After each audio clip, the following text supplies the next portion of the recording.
მოგესალმებით, ქალბატონებო და ბატონებო. ტრადიციულად 307 ნომერში ვატარებთ ხოლმე, მაგრამ დღეს გთხოვეს ფასების კომისია მუშაობს და აქ გადმოვედით.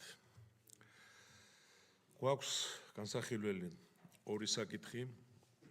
იცით, რომ ყველა საკითხს ვიხილავთ ჩვენ, რაც აუდიტიდან მოდის. ამ ეტაპზე დღევანდელ დღეს გვაქვს ორი საკითხი. ეს პირველი არის საჯარო უწყებებში მილიონებების მართვის შესაბამისობის აუდიტის ანგარიში. ორი რეკომენდაცია არის გაცემული და მეორე არის სახელმწიფო ბიუჯეტის დაგეგმვის ეფექტიანობის აუდიტის ანგარიში. 2022-24 წლებს გაცემულია 4 რეკომენდაცია. რომ გაგვიადვილდეს მუშაობა, ტრადიციულად მოგახსენებთ ვინ ესწრება ხდომას. სახელმწიფო აუდიტის სამსახურიდან ქალბატონი სოფიო დვალიშვილი, გენერალური აუდიტორის მოადგილე. ბატონი გიორგი კეკელიშვილი, საერთო დანიშნულების სახელმწიფო მომსახურების სფეროს აუდიტის დეპარტამენტის უფროსი. ქალბატონი ნანა ვაჩაძე, მთავარი აუდიტორი. ბატონი ბორის ჭედლიშვილი, წამყვანი აუდიტორი. საქართველოს ადმინისტრაციიდან, მთავრობის ადმინისტრაციიდან ბატონი ილია შამოგია, ადმინისტრაციის უფროსის მოადგილე. და საქართველოს ფინანსთა სამინისტროდან ბატონი გიორგი კაკაურიძე, მინისტრის პირველი მოადგილე. აქ ყველანი ისეთი ვართ, რომ დამატებით ინფორმაციაზე აღარ ვისაუბრებ, გადავიდეთ პირდაპირ საკითხის განხილვაზე. ქალბატონო სოფო, ვინ იქნება პირველ საკითხზე? დიახ, ორ სიტყვას თუ შეიძლება ვიტყვი ბატონო ბადა. ესე იგი დღეს ორ ანგარიშს წარმოვადგენთ. პირველი, როგორც ბატონმა პატამ აღნიშნა, არის ბიუჯეტის დაგეგმვის ეფექტიანობის აუდიტი. ამ მიმართულებით ჩვენს კოლეგა ინსტიტუციებს სხვადასხვა ქვეყნებში ბევრი აუდიტი აქვს ჩატარებული. ჩვენთვის ეს გახლდათ პირველი აუდიტი. როგორც მოგეხსენებათ, ბიუჯეტის დაგეგმა ქვეყანაში საკმაოდ რეგულირებული, გამართული, ორგანიზებული პროცესია, თუმცა აუდიტით გამოვავლინეთ გარკვეული მიმართულებები, რომელსაც აქვს გაუმჯობესების პოტენციალი და სწორედ ამ მიმართულებით გავეცით რეკომენდაციები. აუდიტის ანგარიშის დამტკიცების შემდგომ რეკომენდაციების გარკვეული ნაწილის ფორმულირება ფინანსთა სამინისტროსთან შეთანხმებით დაზუსტდა იმ მიზნით, რომ უკეთ მოხდეს რეკომენდაციების შესრულება. რაც შეეხება მეორე აუდიტს, მივლინებების მართვის აუდიტს, ეს აუდიტი გახდათ სისტემური აუდიტი, შევისწავლეთ 7 უწყების საქმიანობა მივლინებების მართვის თვალსაზრისით და აქაც გამოვლენილია გარკვეული ნაკლოვანებები, თუმცა უშუალოდ უწყებებზე რეკომენდაციების გაცემა არ მოხდა, ვინაიდან გარკვეული საკითხები საჭიროებს რეგულირებას და სწორედ ამ მიზნით რეკომენდაციები გაიცა საქართველოს მთავრობის ადმინისტრაციასა და ფინანსთა სამინისტროზე. პრეზენტაციებს წარმოგიდგენთ გიორგი კეკელიშვილი და შეგვიძლია დავიწყოთ. მადლობა. თუ რაიმე შეკითხვები, შენიშვნები არ არის, გისმენთ ბატონელი. მადლობა, მოგესალმებით. დავიწყებ საჯარო უწყებებში მივლინებების მართვის შესაბამისობის აუდიტით. აუდიტის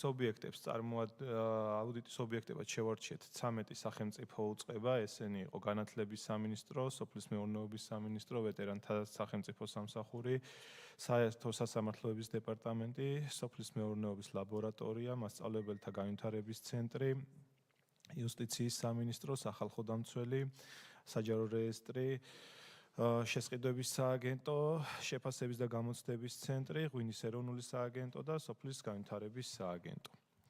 შესწავლის საგანი და პერიოდი იყო 2023 წლის 2022-23 წლების მივლინებების მართვის მოქმედ კანონმდებლობასთან შესაბამისობის აუდიტი. ზოგადი ინფორმაციის სახით ცხრილში წარმოდგენილი არის 22 და 23 წლებში ცენტრალური ბიუჯეტის ფარგლებში გაწეული მივლინების ხარჯები, როგორც ქვეყნის შიგნით, ისე ქვეყნის გარეთ. 2022 წელს სულ გაწეულია დაახლოებით 65 მილიონის ხარჯი, მათ შორის 28 მილიონი ქვეყნის შიგნით, 36 მილიონი ქვეყნის გარეთ. ხოლო 2023 წელს 94 მილიონი, მათ შორის 45 მილიონია დაახლოებით ქვეყნის შიგნით ხარჯი, ქვეყნის ფარგლებს გარეთ მივლინების ხარჯია დაახლოებით 50 მილიონი. ჯამში 160 მილიონამდე თანხა შევამოწმეთ. მივლინების ხარჯება მოიცვა 2 წელში დაახლოებით 160 მილიონი. ზოგადი ინფორმაციის სახით ჩვენს მიერ შემოწმებული უწყებების 2022 და 2023 წლებში ქვეყნის გარეთ მივლინებების სტატისტიკური მონაცემები გვაქვს ცხრილში წარმოდგენილი. მათ შორის საშუალოდ საზღვარგარეთ მივლინების საშუალო ფასები საშუალოდ რა დაუჯდათ მხარჯა უწყებებს 13 ორგანიზაციას. მათ შორის ყველაზე მეტი საჯარო რეესტრის ეროვნულ სააგენტოს დაუჯდა ერთი მივლინება, ხოლო ყველაზე იაფი დაუჯდა საერთო სასამართლოების დეპარტამენტს, რომელიც ცხრილში მოცემულია. შემდეგ ინფორმაციაზე უკვე გადავალ კონკრეტულ მიგნებებზე, სამივლინო პროცესების მართვა, ესე იგი საჯარო სექტორში. მოხელის მივლინებით გაგზავნის პროცესი საჯარო უწყებებში ფორმალურად გამართულია და დოკუმენტაციის წარმოებაც ორგანიზებულად მიმდინარეობს. თუმცა ზოგიერთ შემთხვევაში გამოიკეთა გარკვეული ხარვეზები, რომლებიც ხელს უშლის მივლინების რეალური საჭიროების და ხარჯშეფექტურობის სრულფასოვან შეფასებას. ნაკლოვანებები მივლინებულ პირებზე სადღეღამისო ნორმების გაცემისას. რიგ შემთხვევებში სამივლინებო განაცხადებში ასახული ინფორმაცია არ შეესაბამებოდა მომწვევი მხარის მიერ წარმოდგენილ დღის წესრიგს, რაც შესაბამის უწყებებში კონტროლის მექანიზმების არასაკმარის ეფექტურობის ფონზე იწვევს სადღეღამისო ნორმების გაზრდილი მოცულობით გაცემას. შესაბამისად იზრდება საბიუჯეტო რესურსების არაეკონომიური ხარჯვის რისკი. სასტუმროში განთავსების ნორმების არარსებობა. ქვეყნის შიგნით განხორციელებული მივლინებების ფარგლებში სასტუმროში განთავსების მარეგულირებელი ჩარჩო არ არის დადგენილი. შედეგად საჯარო უწყებებს არ გააჩნიათ მკაფიო საორიენტაციო სტანდარტები განთავსების ხარჯების გონივრული ფარგლების განსაზღვრისთვის. მსგავსი საკანონმდებლო ხარვეზი საჯარო ფინანსების ეკონომიური და ეფექტური ხარჯვის პრინციპების გათვალისწინებით წარმოშობს საჯარო სახსრების არაეკონომიურად განკარგვის რისკებს. მაგალითის სახით მოცემული გვაქვს ქვეყნის შიგნით სასტუმროს ხარჯებზე გაწეული დანახარჯები და მათ შორის დიდი განსხვავებები. აი მაგალითისთვის იუსტიციის სამინისტროს თელავში დაახლოებით იგივე პერიოდი გვაქვს აღებული. სასტუმროს ხარჯი დაუჯდა 659 ლარი, ხოლო ღვინის ეროვნულ სააგენტოს 100 ლარი. აი ესეთი განსხვავებები გვაქვს ცხრილში მოცემული. რაც ძალიან დიდ სხვაობებს იწვევს ორ მხარჯა უწყებას შორის, ხანდახან არის საკმაოდ დიდი განსხვავებები სასტუმროს ხარჯებში. მაგალითად, ხაშურში იუსტიციის სამინისტროს 690 ლარი დაუჯდა სასტუმროში განთავსება, საჯარო რეესტრის ეროვნულ სააგენტოს დაახლოებით იმავე პერიოდში 85 ლარი.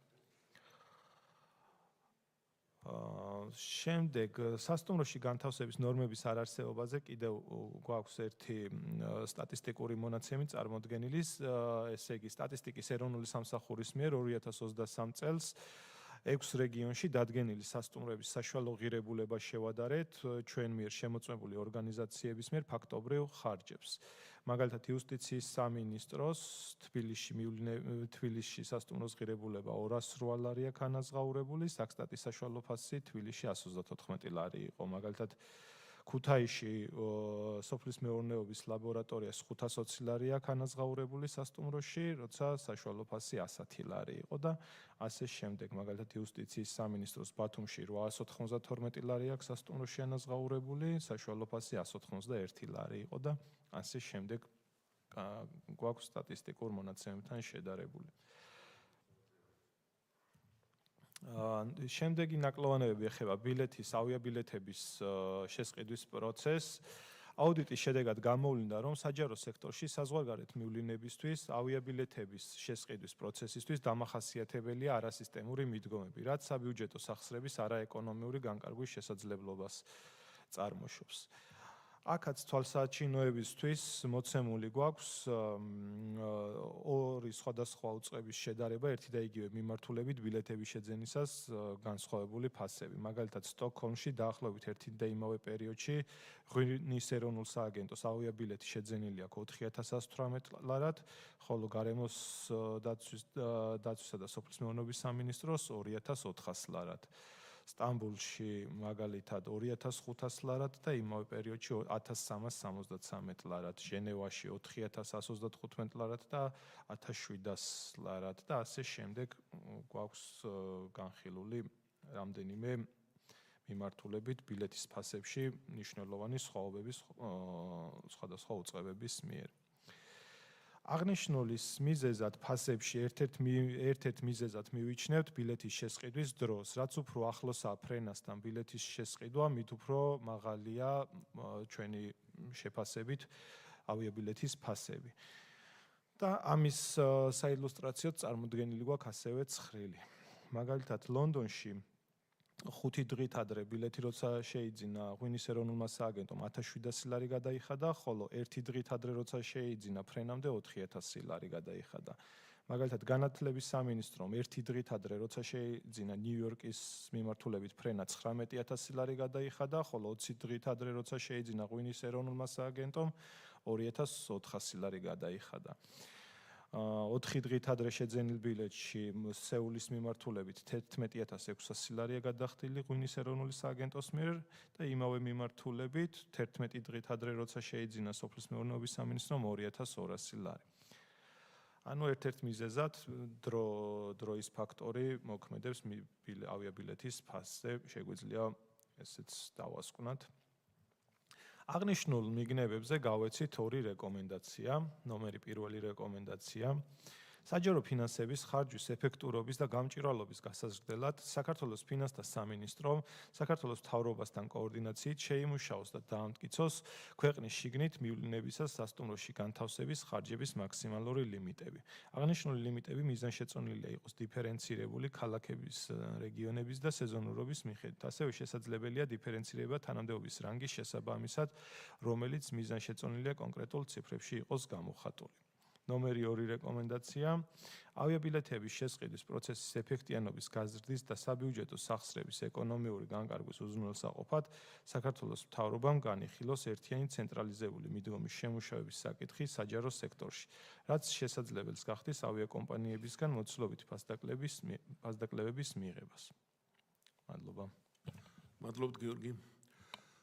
მოусმინოთ ალბათ მერო ხარზე თუ შეკითხვები იქნება. ბატონო ილია, ბატონო გიორგი, რომელი გაცადვას? დიდი მადლობა. ამ საკითხზე მქონდა ჩვენ აუდიტის სამსახურთან სამუშაო შეხვედრა. ვიმსჯელეთ, ორივე საკითხი მნიშვნელოვანია, მათ შორის ხარჯების ეფექტიანობის უზრუნველსაყოფად, თუმცა დავიწყებ მეორე რეკომენდაციით, რასაც ორგანიზმის მივლინებას ეხება, მისაღებია რეკომენდაცია, რომელიც ეხება რომ ვიმსჯელოს მთავრობამ, თუმცა ამაზე ადრეს მქონდა ჩვენ შესყიდვების სააგენტოსთან ერთად, მთავრობასთან ერთად მუშაობდით, საკმაოდ რთულია. ორი მიზეზის გამო ერთიანი შესყიდვის განხორციელება, იმიტომ რომ შესყიდვის დროს წინასწარ არ ვიცით სახელი და გვარები, როდის მიდის და მით უმეტეს მეორე მიმართულება არის რეისები და თუ გვინდა ანუ რეისის ზუსტი დრო, რომელი რეისით შეიძლება წავიდეს ისე თუ ის თანამდებობის პირი, ან ძირითადი ხარჯები მაინც აქვს ნაწილობრივ სპორტულ ფედერაციებს, ანსამბლებს ასე შემდეგ, ანუ საკმაოდ დიდი მოცულობით აქ არის. ამაზე გავაგზავნებთ შესყიდვების სააგენტოსთან ერთად მუშაობას, ჩვენც ვიქნებით ჩართული, თუმცა ის რომ აუცილებლად მივიღებთ შედეგს, ვერა, იმიტომ რომ იაფი თუ გვინდა რომ იაფად შევიძინოთ, წინასწარ უნდა იყოს ცნობილი როგორც რეისი, ასევე მივლინებაში წარსაგზავნილი პირი. შესაბამისად, ამ ინფორმაციის გარეშე მნიშვნელოვანი ფასდაკლებების მიღწევა, ვფიქრობ შეუძლებელი იქნება, თუმცა კიდევ ერთხელ რეკომენდაცია გასათვალისწინებელია, ჩვენ მზად ვართ შესყიდვების სააგენტოსთან ერთად მთავრობასთან ვიმუშაოთ ამ საკითხზე და ნახოთ რა შეიძლება გაკეთდეს ამ მიმართულებით.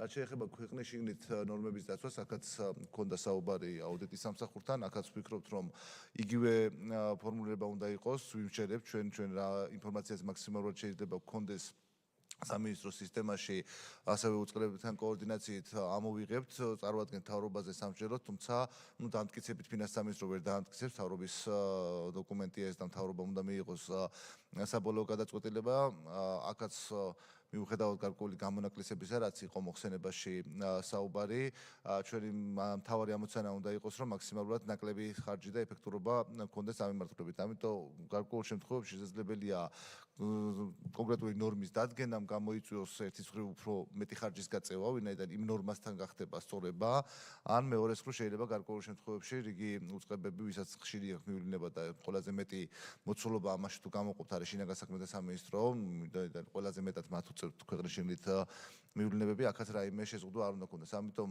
აქაც ვფიქრობ, რომ პირველ შემთხვევაში რეკომენდაცია უნდა იყოს მთავრობაზე იმსჯელოს ამ საკითხზე, ჩვენ ავიტან სრულყოფილ ინფორმაციას და შემდგომში რაც უკეთესი იქნება იმისთვის, რომ მეტი ეფექტურობა მივაღწიოთ, იმის მიხედვით უნდა იყოს გადაწყვეტილება მიღებული. დიდი მადლობა. ხომ არ დამატებთ რამეს ბატონო? მადლობა მოგესალმებით. ჩვენც რა ვიცი, ვერთდებით ამ რეკომენდაციებს თავისთავად, ვიმუშავებთ ფინანსთა სამინისტროსთან, პარლამენტთან ერთად, ყველასთან ვინც ჩართულია ამ მიმართულებით და ვესალმებით იმ ერთიანი მიდგომა, რომ იყოს ავიაბილეთების მიმართულებით, სასტუმროების მიმართულებით და დანარჩენ რეკომენდაციებს აუდიტთან ერთად გავითვალისწინებთ და ასევე ფინანსთა სამინისტროსთან ერთად. მთავრობა აქტიურად იქნება ჩართული ამ პროცესში. მადლობა, შეკითხვები ხომ არ არის? კიდე მე მეც მოგესალმებით. მე აუდიტის სამსახურთან მექნება კითხვა.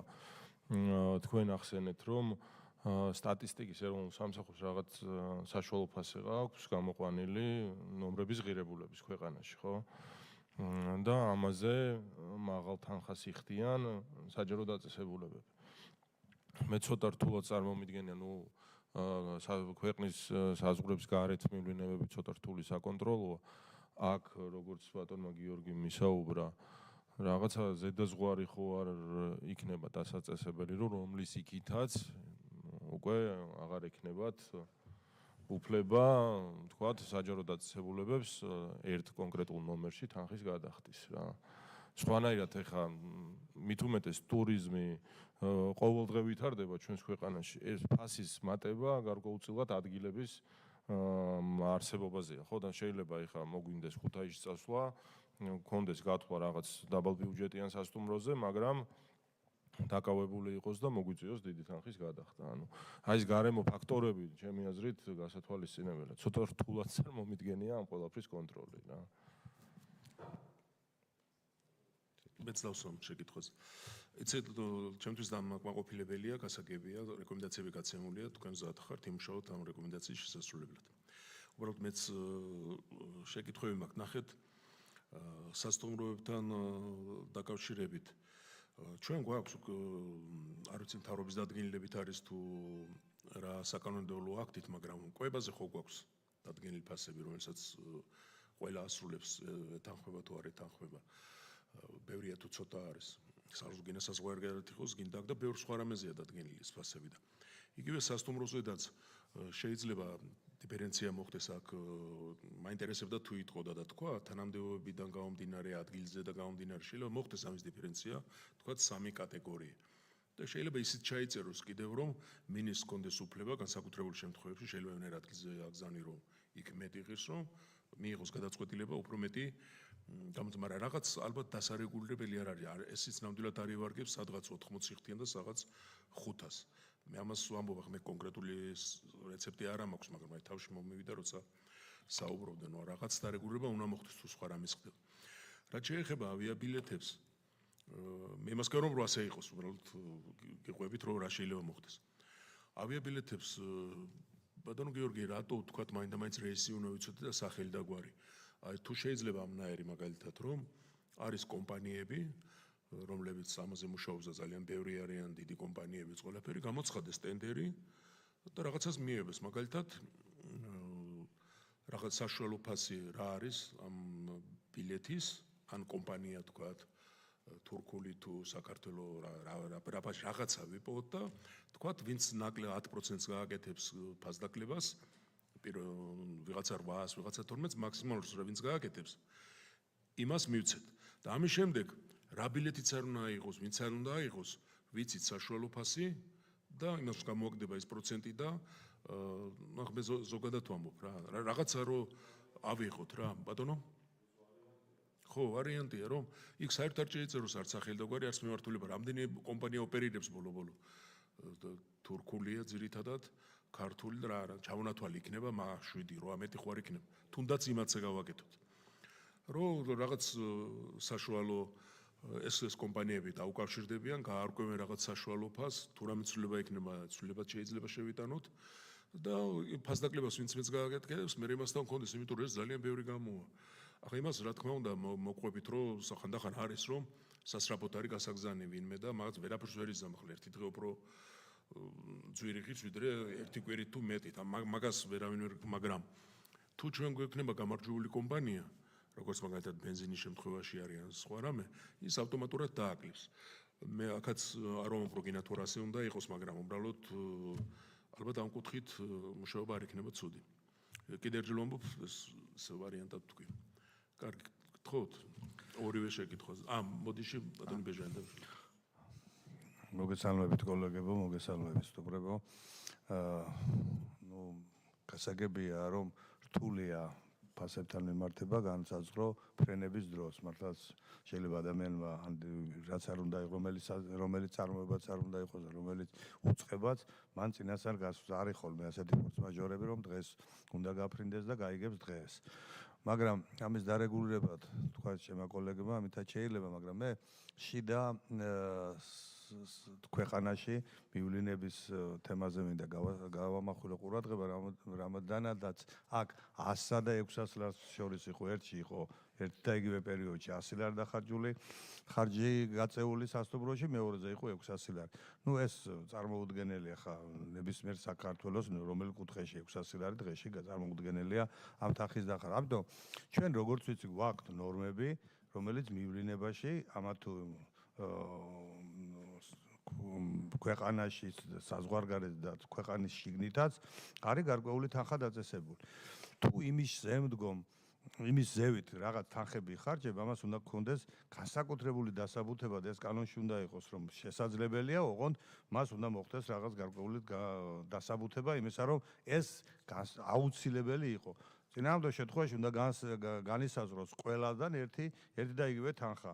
არ არსებობს ახლა რეგიონის რომ სადღაც იყოს რაღაც დიდი სხვაობა იყოს მათ შორის. რა ჩვენ ამით ვმუშაობთ, როგორც ვიცით, მივლინებაში რომ მივდივარ, ჩვენ გვაძლევა რაღაც გარკვეულ თანხას. იმის შემდეგ ახლა უნდა იკმარო ის თანხა, თუ რაღაც გადასახედია, კანონი უნდა ითვალისწინებდეს, რომ ამის მონიტორინგი უნდა არსებობდეს და შესაძლებელი იყოს მისი ან გაზდა, ან შემცირება, წინააღმდეგ შემთხვევაში რაღაც უნდა იყოს დაწესებული. იმის ზევით კიდევ ასე 100 და 600 შორის არის 6 დიდია თანხა, ხო?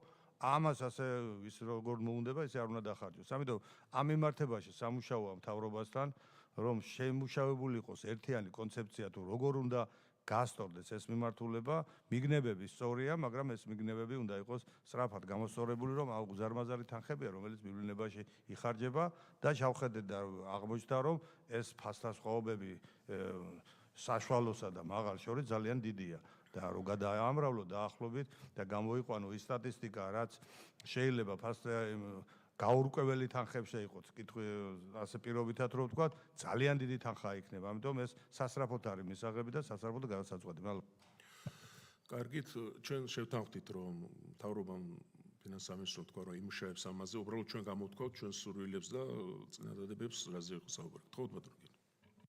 ორი წუთით ვიტყვი თუ შეიძლება, რაზედაც შევთანხმდით, რომ შეიძლება და უნდა ვიმუშაოთ ამ საკითხზე კიდევ ერთხელ გავიმეორებ, რა თქმა უნდა, საკუთრებნა ჩვენი მხრიდანაც და მთავრობის მხრიდანაც არის ქვეყნის შიგნით ჩვენ ქვეყნის გარეთ ნორმები დადგენილი გვაქვს, სასტუმროების ნორმები, ქვეყნის შიგნით ეს ნორმები არ არის დადგენილი და სწორედ ამას გულისხმობთ ახლა ყველაზე დიდი წილი ქვეყნის შიგნით მივლინებების არის შინაგან საქმეთა სამინისტრო. ჩვენ ახსენა მოხსენებაში რომ იყო 85 ლარიანი შემთხვევაში და 600 ლარიანი. გასაგებია რომ 600 ლარიანი ცოტა ამოვარდნილი და არა ეფექტური ჩანს, თუმცა ეს შიდა აუდიტის სისტემა მუშაობს, აუდიტის სამსახური მუშაობს და ალბათ ესეთი გამონაკლისები დამატებით შესწავლის საგანიც უნდა იყოს, თუმცა ჩვენ თუ აი პირობითად ამ შემთხვევაში განსაზღვრავდით 200 ლარს პირობითად, ხო? რაღაცა ხო, პირობითად ხაშურში 200 ლარი იქნებოდა განსაზღვრული. ჩვენ მივიღებდით, რომ 85 ლარიანი ნომრები არ იქნებოდა. როგორც კი სასტუმროს დაჯავშნა მოხდებოდა სახელმწიფო უწყების მიერ, იქნებოდა 200 ლართან ახლოს ეს ნომერი.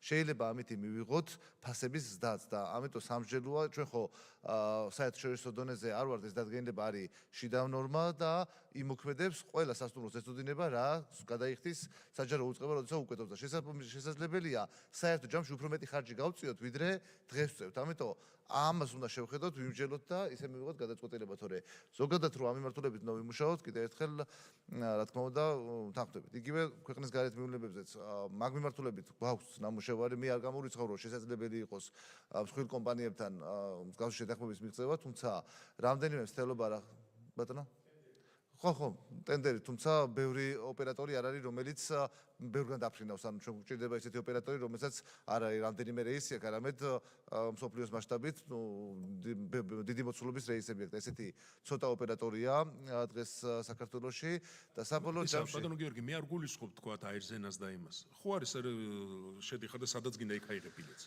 ხო, ეგ უკვე ოპერატორი, მაშინ ტურისტული ოპერატორებზე გადავდივართ უკვე და ტურისტულზე გადავდივართ, იქ უკვე მოთხოვნა სახელი და გვარი და რეისის ნომერი, იმიტომ რომ ამ შემთხვევაში როცა სახელი და გვარი და რეისი ტყიდულობთ 2 კვირით ან 3 კვირით ადრე, გაცილებით იაფია ვიდრე ერთიანად რომ მოთხოვო რომ მომეცით ფასდაკლება. შეიძლება დაველაპარაკოთ რომ არ ჭირდება. შეიძლება ერთი ტენდერი გამოვაცხოთ და ნახოთ რა ფასებს მივიღებთ, შევადაროთ ეს ფასები არსებულ რეალობას იგივე გასულ წელს რა ფასები იყო ამავე რეისებზე და მაგის მიხედვით მივიღოთ გადაწყვეტილება. ერთ სიტყვით ვიმუშაოთ მაგდენს. მაგაზე მოვყვებით რომ თვითონ ტურისტული კომპანიები, როგორც მე ვიცი, წინასწარ შეწყვეტებს აკეთებენ და შემდეგ ყიდიან. ამიტომ ამ მიმართულებით ეხლა რომ ავიღოთ ის თანხები, რაც წინასწარ და პირდაპირ ერთ დღეში რო ყიდულობ და 5 დღის წინათ იყიდე, ძალიან დიდია, ფასაცხოვრის სხვაობა ძალიან დიდია. ამიტომ ჩვენ გვირჩევნია საშუალო თანხა გადაუხადოთ ართმეტიკული საშუალო რაღაც საშუალო გამოვიყვანოთ, დაუშვათ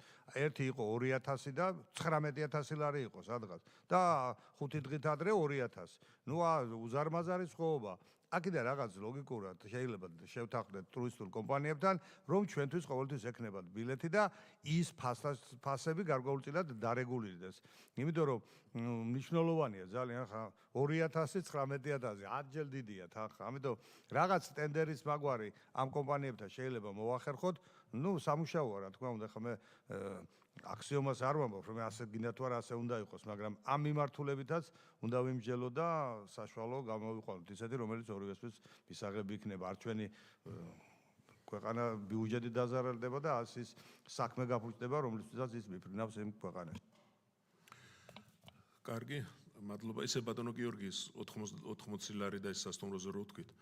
ალბათ მარტო ეკონომიაც არ არის. შეიძლება ავიღოთ ისეთი, რომელიც ნორმალურ პირობებში იცხოვროს ადამიანმა და თქვათ ძალიან იაფიც არ იყოს, რომ რაღაც წარმოუდგენლად ეს ჩვენი თანამშრომლები არიან და მათაც ჭირდებათ ნორმალური პირობები. კარგი, მადლობა. აქ ჩავთვალოთ, რომ არის შეთანხმება ამ საკითხზე მუშაობის და დანარჩენის შემდეგ მივიღებთ ინფორმაციას თუ რა ხდება. გადავიდეთ მეორე საკითხზე. ქალბატონო სოფო, მეორე საკითხი. იგივე გიორგი? კარგი, გთხოვთ გიორგი. მადლობა. მეორე საკითხი შეეხება სახელმწიფო ბიუჯეტის დაგეგმვის ეფექტიანობის აუდიტს. აუდიტის ობიექტს წარმოადგენდა საქართველოს ფინანსთა სამინისტრო. ბიუჯეტის დაგეგმვის პროცესის სათანადოდ გაანალიზების მიზნით კი გამოვიყენეთ ქვემოთ ჩამოთვლილი უწყებებთან დაკავშირებული ინფორმაციები. ეს იყო მთავრობის ადმინისტრაცია, ეკონომიკის და მდგრადი განვითარების სამინისტრო, საქართველოს განათლების სამინისტრო, გარემოს დაცვის და სოფლის მეურნეობის სამინისტრო და რეგიონული განვითარებისა და ინფრასტრუქტურის სამინისტრო. შესწავლის საგანი იყო სახელმწიფო ბიუჯეტის დაგეგმვის 2022-2024 წლების ეფექტიანობის აუდიტი. პირველი საკითხი შეეხებოდა საქართველოს განვითარების სტრატეგიის მიმდინარეობის პროცესის ბიუჯეტთან თავსებადობას. ზოგიერთ სამინისტროს შემთხვევაში სახელმწიფო ბიუჯეტით დაგეგმილი აქტივობები არ იყო თანხვედრაში სტრატეგიული და სამოქმედო გეგმებით გათვალისწინებულ აქტივობებთან. ფინანსთა სამინისტრო არ არის პასუხისმგებელი სხვადასხვა უწყებების სტრატეგიული და სამოქმედო გეგმების შედგენასა და შემდგომ მონიტორინგზე, თუმცა მისი როლი მნიშვნელოვანია ბიუჯეტის დაგეგმვასა და კოორდინაციის უზრუნველყოფაში. სტრატეგიებთან და სამოქმედო გეგმებთან შესაბამისობასა და გამოვლენილი გარემოებების მომავალ ბიუჯეტში გათვალისწინებაში. ქვეყნის სტრატეგიული დოკუმენტების, სამოქმედო გეგმების, პრიორიტეტების, მიზნებისა და სახელმწიფო ბიუჯეტის მაქსიმალური თავსებადობის უზრუნველყოფა ხელს შეუწყობს სამთავრობო პოლიტიკის სამიზნე მაჩვენებლების დროულად და უფრო ეფექტიანად მიღწევას. შემდეგი საკითხი შეეხებოდა პროგრამული ბიუჯეტის დაგეგმვას. ზოგიერთ სამინისტროს შემთხვევაში არ იყო შემუშავებული პროგრამებისა და ქვეპროგრამებისთვის გაზომვადი ინდიკატორები. შედეგად რთული იყო შეფასება, რამდენად დროულად სრულდება ქვეყნის განვითარების შესაბამისი მიზნები და ამოცანები. სხვა შემთხვევებში მიზნობრივი მაჩვენებლები არ სრულდება ან აქვს დაბალი შესრულების მაჩვენებელი, ხოლო დაგეგმილ და მიღწეულ საბოლოო შედეგებს შორის არსებულ განსხვავებებზე არ არის მოცემული სათანადო განმარტებები და პროცენტული გაანგარიშებები. ზემოაღნიშნული ნაკლოვანებების საპასუხოდ ფინანსთა სამინისტროს დებულებით განსაზღვრული ფუნქცია, რომელიც ითვალისწინებს ბიუჯეტით გათვალისწინებული პროგრამების ეფექტიანობის შეფასებასა და რეკომენდაციების მომზადებას, საჭიროებს უფრო მეტ გააქტიურებას. საინვესტიციო და კაპიტალურ პროექტებს შეეხებოდა შემდეგი მიგნება. ზოგიერთი სამინისტროს შემთხვევაში გამოვლინდა, რომ კაპიტალური პროექტების განხორციელება ხშირად მიმდინარეობდა დაგვიანებით, ხოლო სხვა შემთხვევებში პროექტით გათვალისწინებული თანხების ათვისება მნიშვნელოვნად აჭარბებდა წლის ბიუჯეტით დაგეგმილ მოცულობას. საინვესტიციო პროექტების მართვის მეთოდოლოგია ითვალისწინებს კვარტალური და წლიური ანგარიშგების მომზადებას, სადაც ასახული იქნება ინფორმაცია პროექტების დაწყების და დასრულების სავარაუდო თარიღის, შესრულებული სამუშაოების პროცენტული მაჩვენებლის, დაფინანსების, დაგეგმილი ბიუჯეტისა და გაწეული ხარჯის შესახებ. აუდიტის შედეგად გამოვლინდა, რომ მსგავსი ანგარიშგების მომზადება და ფინანსთა სამინისტროში წარმოდგენა არ მომხდარა, რაც მიუთითებს მონიტორინგის ნაკლოვანებებზე. შემდეგი საკითხი განვიხილეთ ქალისა და მამაკაცის თანასწორობის საკითხები ბიუჯეტში. საჯარო ფინანსების მართვის დოკუმენტით 9 ინდიკატორის საფუძველზე შეფასდა საქართველოს საჯარო ფინანსების მართვა ქალისა და მამაკაცის თანასწორობის ჭრილში. შედეგების მიხედვით აღნიშნული საკითხი საწყის ეტაპზეა და საჭიროებს შესაბამისი უწყებების მხრიდან თანმიმდევრულ და მიზანმიმართულ აქტივობებს. არსებულ მდგომარეობით სამინისტროები ახორციელებენ მხოლოდ ქალისა და მამაკაცის თანასწორობის საკითხების პროგრამებთან და ქვეპროგრამებთან კავშირების იდენტიფიცირებას ბიუჯეტის მართვის ელექტრონულ პროგრამაში იბაჯეტში. გავეცით 4 რეკომენდაცია. პირველი ამ მიგნებებზე, პირველი რეკომენდაცია ქვეყნის განვითარების სტრატეგიული მიზნების, მთავრობის სამოქმედო გეგმებისა და ბიუჯეტის დაგეგმვის პროცესის უფრო ეფექტიანად განხორციელების ხელშესაწყობად მნიშვნელოვანია ფინანსთა სამინისტრომ მთავრობის ადმინისტრაციასთან ერთად იმსჯელოს ბიუჯეტის და მთავრობის სამოქმედო გეგმების მაქსიმალურად თანხვედრის უზრუნველყოფაზე, შესაბამისი აქტივობების განხორციელებაზე. სამინისტროებს გაუწიოს რეკომენდაციები ბიუჯეტის დაგეგმვის პროცესში გაითვალისწინონ მთავრობის ყოველწლიური სამოქმედო გეგმის განხორციელების მონიტორინგის შედეგები და შეფასებები. ნომერი 2 რეკომენდაცია. ქვეყნის განვითარების მიზნებისა და ამოცანების განსახორციელებლად განსაზღვრული საბიუჯეტო სახსრების უფრო ეფექტიანად დაგეგმვის ხელშესაწყობად მნიშვნელოვანია ფინანსთა სამინისტრომ გააძლიეროს აქტივობები პროგრამების ეფექტიანობის შეფასების, შესაბამისი რეკომენდაციების მომზადებისა და მიღებული შედეგების შემდგომი წლების ბიუჯეტის დაგეგმვის ეტაპზე გასათვალისწინებლად. ნომერი 3 რეკომენდაცია. კაპიტალური პროექტების უფრო ეფექტიანად დაგეგმვის ხელშესაწყობად მნიშვნელოვანია ფინანსთა სამინისტრომ მეთოდოლოგიის შესაბამისად სრულყოფილად განახორციელოს ინვესტიციების მართვა, რომელიც უზრუნველყოფს პროექტების ზედამხედველობას მათი შესრულების ყველა ეტაპზე, პროექტების მიმდინარეობასთან დაკავშირებული რისკების იდენტიფიცირებას და შესაბამისი ღონისძიებების დროულად გატარებას. ნომერი 4 რეკომენდაცია.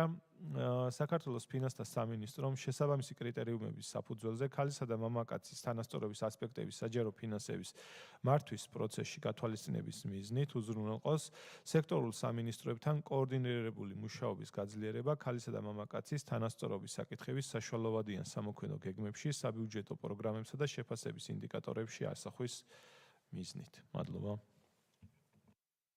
მადლობთ, გიორგი. თქვენ და რომელი პასუხობს? ბატონო გიორგი, გთხოვთ. დიდი მადლობა. ეს საკითხებია, რომელიც დამატებითი შეხვედრაც გქონდა, ვიბრძოლეთ, რა თქმა უნდა, ამ მიმართულებით ფინანსთა სამინისტრო მუშაობს. თუმცა ვთქვათ, რომ ყველა სამინისტრო თანაბრად მოყვება და ვიღებთ იმ შედეგს, რა შედეგიც გვინდა რომ იყოს, ცოტა რთული სათქმელია.